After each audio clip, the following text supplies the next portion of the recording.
Wisdom. It's an incredibly valuable asset. Some would say more precious than gold. It's attractive, appealing, admirable. Conversely, a lack of wisdom is the basis of immaturity, blind spots, and bad decisions. Wisdom. It can be gained over time, but it can't be rushed. But wisdom can be shared. That's precisely what we are here to do right now. Today, we are here to hack wisdom, to distill it, to understand it, and to process it. Why? To get better at life. Welcome to the main thing.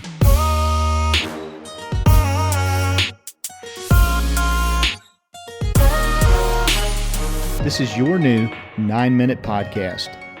I'm your host, Skip Lineberg, and I've set out to interview the wisest people I know.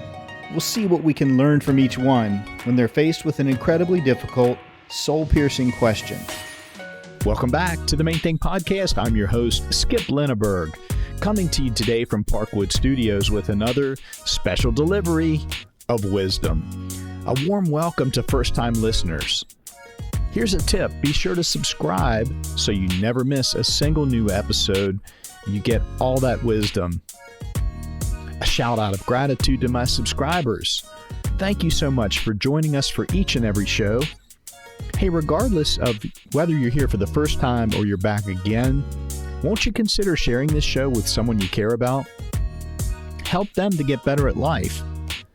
Just point your friend to Apple Podcasts, Spotify, or Amazon Audible. We're there on all the popular podcast platforms. And you know, wisdom is meant to be shared. Today we're joined by a very special guest, my wise and beautiful wife, Lisa Lineberg. Lisa is a gifted communicator, an experienced entrepreneur, and she's a confidant to me and countless friends in our community. Lisa is a Jesus follower. She's someone who is adventurous, perceptive, and very, very genuine. She's a friend to many and one of the most gifted, skillful listeners God has ever put on this earth. Born in the southern West Virginia coalfields in Williamson, Mingo County, Lisa earned her bachelor's degree in exercise physiology from West Virginia University. She went on to become a certified fitness nutrition specialist and a serial entrepreneur in the fitness nutrition space. Lisa is the mother to two wonderful children, Chloe and Sherman. Yeah, I'm a little biased all the way around there. Without a doubt, Lisa is my secret weapon and soulmate. She's my wife of 25 years, and so today, on the 25th anniversary of our wedding, we fired up the microphones to share wisdom for relationships. She brings a unique behind-the-scenes perspective to all this. Not only has she been married to me for the past 2.5 decades, she's been married to this podcast for the past 3 years. So buckle up and get ready to hear from one of the wisest and most dynamic guests ever to appear on the Main Thing Podcast. I'm sitting here with my dear, beautiful wife, Lisa Lineberg. We are about to celebrate our 25th wedding anniversary. And since we didn't have $15,000 saved up to take an exotic trip, I said, hey babe, how about we celebrate with a podcast? It's because she's such a great sport and so adventurous, she was willing to take the challenge. And so here we are today. Lisa Lineberg is here. Lisa, welcome to the Main Thing Podcast. Thanks for coming on to share some wisdom. Thank you, Skip. I'm excited to be here. Happy anniversary, Lisa. Happy anniversary, honey. In the spirit of celebrating our 25 years together, we thought we would try to share and impart to you some of the wisdom that we've learned about relationships. And I think we're going to try to make this relevant and valuable, whether you're married or not married, you might be dating, whatever. If we do this well and we do it right, it'll be valuable to you regardless of your gender, marital status, sexual preference, whatever, life stage. I want to apologize right now if we use the word marriage instead of the word relationship or partnership. Please forgive us. Our intent is that this would be sort of globally relevant and applicable, whether you're married or not. Right. I think we can do it. Yeah. Lisa, let's share with our listeners our setting here today, a little bit about where we are and how we're doing this. Well, it is a Saturday morning, and I'm going to give full disclosure that I'm still in my PJs which is great.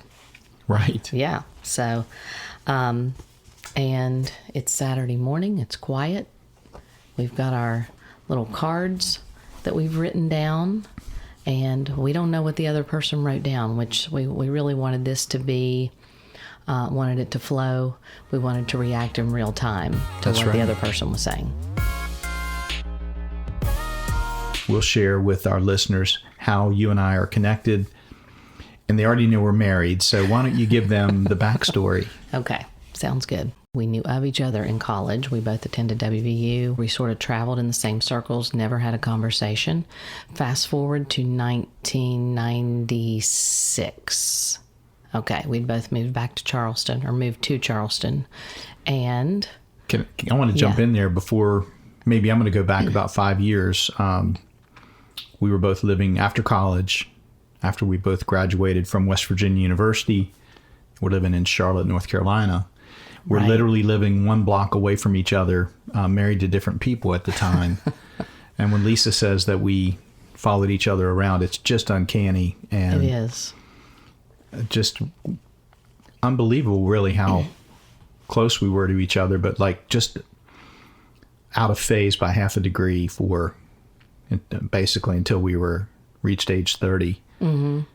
Right. And the other thing is, as Skip and I always say, that we're very grateful that we didn't connect 1 minute sooner. We weren't ready. We weren't ready for this. That's right.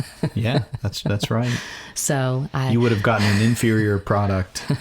as would have you. So we did meet in a bar. It is cliche, but we were at a business after hours type event. Every Wednesday Yeah. was called Working Women's Wednesday. And my sister and I were in there, and I looked over and I recognized you. You were talking to a friend of mine, a girlfriend of mine you're friendly with. Was not your girlfriend. I was like, I remember him, and he's really cute, and I'm going to go over and get in on this conversation. So I did get your name wrong. I called you Chip instead of Skip. Right. And I did say, weren't you married to your ex-wife? I mentioned her name, and he said, hey, that's 2 strikes already. You got my name wrong, and you mentioned my past ex-wife, and 1 more strike and you're out. So Yeah, that was a pretty good line. I had some lines back then. at the end of the night, after we had kind of talked and hung out, I said, hey, can I have your business card? And you said, you can, but I'm not going to give it to you now. I want you to meet me tomorrow, I think it was the next day, at Angelina's Tea Room for lunch, and I'll give you my business card then. So you were very suave, honey. Crafty. It worked. Crafty. The rest Oh my is gosh. history. The rest is history. Yeah. That was like a 2.5 hour lunch. We just talked and talked and talked. It was amazing.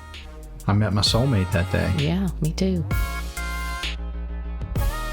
Lisa, I'd love it if you would kick us off and share with us your first thing that you've learned, wisdom in relationships. Okay. So this one might sound a little strange only because it would seem like when you meet someone, this is what you should do. But the first one I put is know/learn their story.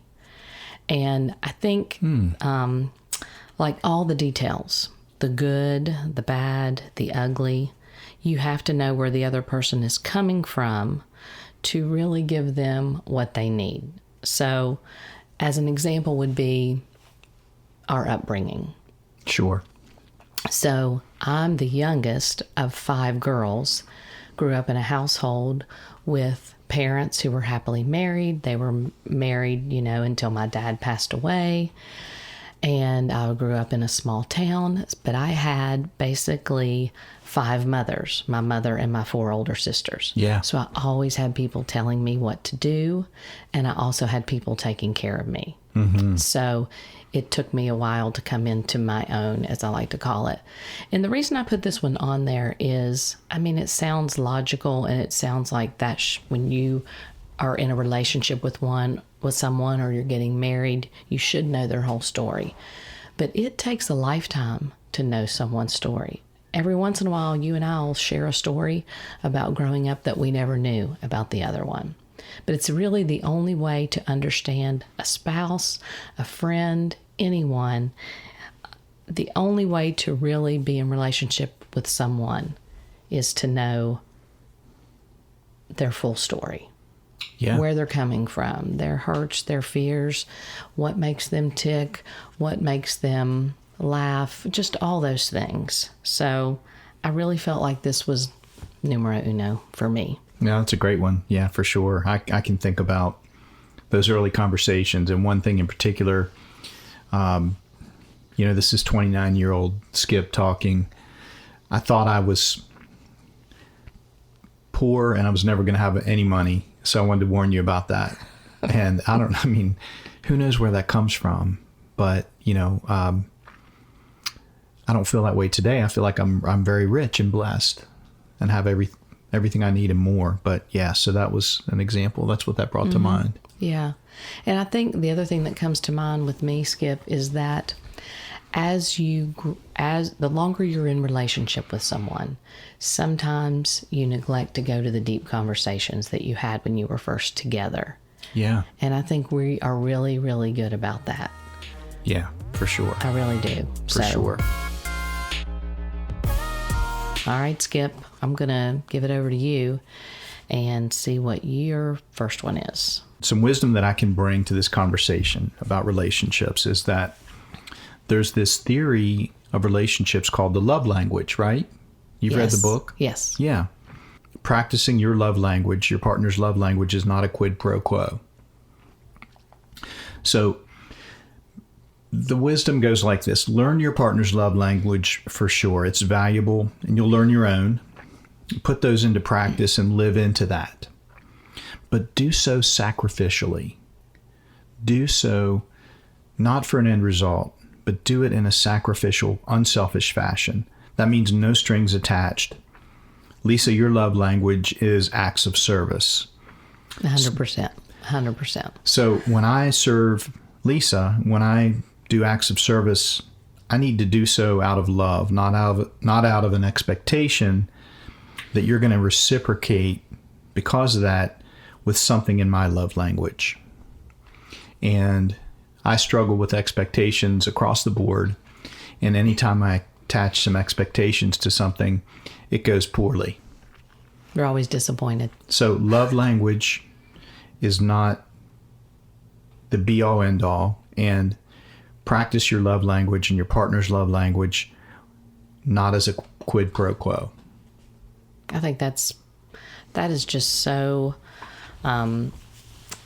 profound, for lack of a better word, because relationships are difficult, and the idea that you could be with one person for 50 years or however long that is, like if you really, really think about that, like there's going to be a ton of give and take and just so much in there. And so sacrificially giving to one another is just the ultimate expression of love, in my opinion. Yeah, for sure. I have one more. I affectionately call it, and I think we coined this phrase, cave time. Oh, yeah, cave time. I love cave time. Okay. Cave time. So cave time basically means time alone in your cave, wherever that may be. It might Solitude. And we all need it. Like, you cannot be together 24/7. And, a big one is, let's say I just come in from work, you just come in from work. It's like you need to decompress, right? Sure. You need some time alone. Sometimes during the week, it's hard to find that if you don't get up really early. So a lot of times we'll have cave time on Saturday mornings. We have recognized that. I think it's just with anything, first of all, the recognition of you need time alone, and it has nothing to do with your partner that you're in a relationship with. You have to feed yourself, right? Yes. And so, quick side note on this. My close girlfriends and I have talked about this in length. You just need time away from your partner, your spouse, your kids, whatever you want to call it, the people that you live with. And so, you know how there's Airbnb. We came up with this term that you need what's called a she B&B. Oh my gosh. Okay. So maybe you need a he B&B. There but you go. We need what's called a she B&B. So it's a little side First business. I've heard of that one. Yeah. Love So it. Love the phrase. if anybody steals this business, that's fine. I'll be your biggest supporter. And you may not even need that she B&B overnight. You might just need it for a few hours. So here's the rule. So the she B&B has to be equipped with all streaming services, right? You got to have your Netflix, your Prime Video, Apple TV, because there has to be a TV in there. Podcast player. Be able to stream podcasts. Stream podcasts. Okay, got it. And then there always has to be a bottle of wine, or coffee, or whatever you drink, but both. But I'm just being honest here that you come with a bottle of wine, so you can leave that one for the next person if they would perchance want to partake in a glass of wine, and you just go there, right? And that's your alone time space. And it just is your way to recharge. There might be books there, whatever you need, but it's a she B&B, and you go alone. You cannot bring anyone with you. You can't bring a child, a pet, anything with you. It is specifically designed for you to be alone. I love it. So there you go. And also, just listeners, you just got like one of the best parts of Lisa that I love. She can be so funny and she cracks me up and just so animated, and that's what you just got there. So that was a glimpse. Yeah, a glimpse. Lisa, my wisdom nugget about relationships deals with red zones in the context of energy management. There's a great book by Carey Nieuwhof that talks about energy management to propel us in personal effectiveness. His setup is that we've all focused on time management and being more efficient with managing our calendar. But he says we also need to manage our energy. And let me just go into that a little bit. And again, we'll put a link to Nieuwhof's book in the show notes. Our personal energy ebbs and flows in the course of the day, doesn't it? I think we all feel that. We have zones where we're highly capable. When I say zone, that's a consecutive period of hours. Highly capable, energized, focused, able to concentrate deeply. We're more upbeat, better at problem solving, creativity, and nicer to be around. You might say on top of your game. That's the green zone. Mine is pretty much from 9:30 a.m. to 1 p.m. And that's when I've learned to do my hardest work, my most challenging work, and hold my most important conversations during that period of time. Hey, by the way, that time period is significant because you've had your coffee. True. Just FYI. Lisa, what's your green zone? Mine is about the same as yours. I know when I first get to work, so I get to work around 8, usually 8:30. Once I get there and get settled in, like I'm full on green zone, like my brain's on fire. I feel organized. I feel like I can accomplish twice as much in half the time. Yeah. You know? Yeah.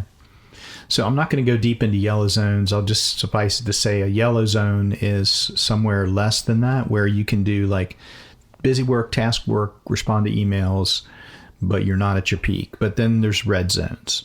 And here's where it gets interesting. So red zones are the actual, diametric opposite of green zone.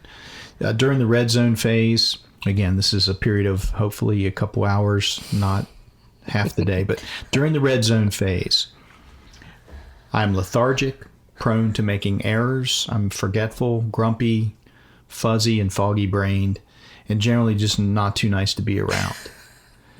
Oh, the red zone. The red zone. Mine is from 7 p.m. to 10 p.m. And Lisa, what's yours? Well, unfortunately, our red zones cross, and we know that. We have recognized that.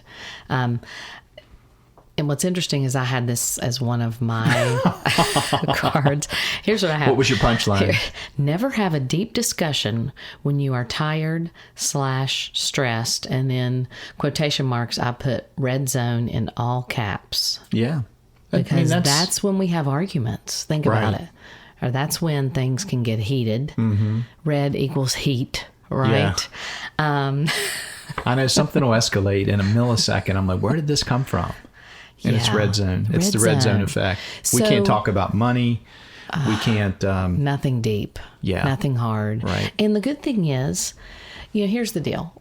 Every single person has red zones, or what we call that time when you're just depleted.